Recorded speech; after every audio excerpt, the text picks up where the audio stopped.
Approach হলো আমাদের বিনা সরিষা নয় না, সরিষা পড়ে আসছে কিন্তু হয়তো গজাইছে। বিশেষ বৈশিষ্ট্য হলো এটা কিন্তু আপনার 5 থেকে 7 দিন পর্যন্ত পানির নিচে থাকার পরেও এটা কিন্তু সার্ভাইভ করে।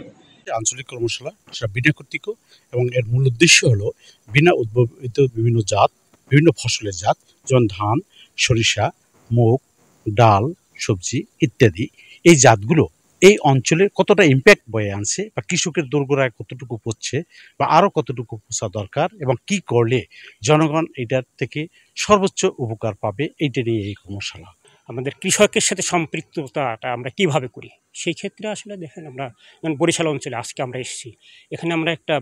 কর্মশালা করেছি। এই কর্মশালায় কিন্তু আমরা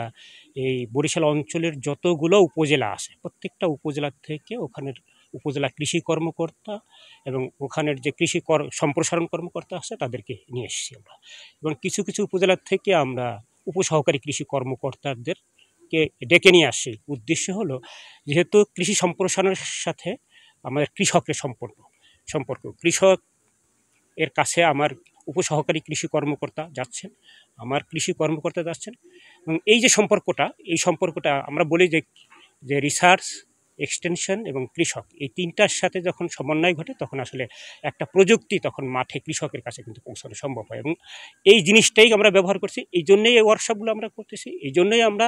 এই যে আমাদের যে কৃষক প্রশিক্ষণ সেটাও যেরকম করছি, আমরা উপসহকারী কৃষি কর্মকর্তাদের প্রশিক্ষণ দিচ্ছি যে এখানে বিনা ধান 8 এবং 10, এখানে আমাদের অনেক এরিয়া আছে যেখানে লবণ আক্ততার একটা সমস্যা রয়ে গেছে, সেখানে কিন্তু সব জাত করা যায় না, কিন্তু বিনা ধান 8 এবং বিনা ধান 10 দুইটি জাতেই কিন্তু আমাদের লবণ সহিষ্ণু এবং এটা কিন্তু ব্যাপকভাবে চাষ হতেছে। সেটা কিন্তু আমাদের এখান থেকে আজকের ওয়ার্কশপ থেকে কিন্তু বেরিয়ে আসে। অর্থাৎ এই প্রযুক্তিগুলো ছড়িয়ে পড়ার কারণে এই সমস্ত জমিগুলো কিন্তু আগে ফেলো থাকতো, বিশেষ করে রবি মৌসুমে যেখানে মুগ করা হচ্ছে সেটা ফেলো থাকতো,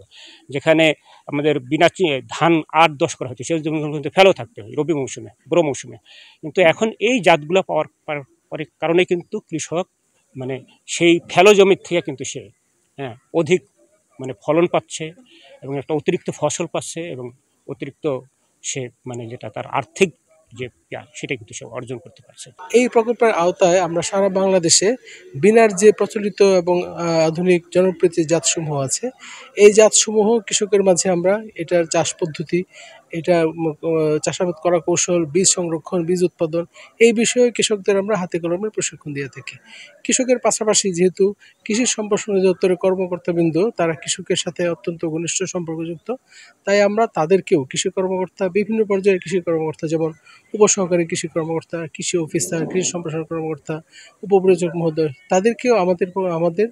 এই বিনা উদ্ভাবিত যে জাত প্রযুক্তিগুলো আছে এগুলো চাষাবাদ করার কৌশল সম্বন্ধে তাদেরকে আমরা প্রশিক্ষণ দিয়ে থাকি।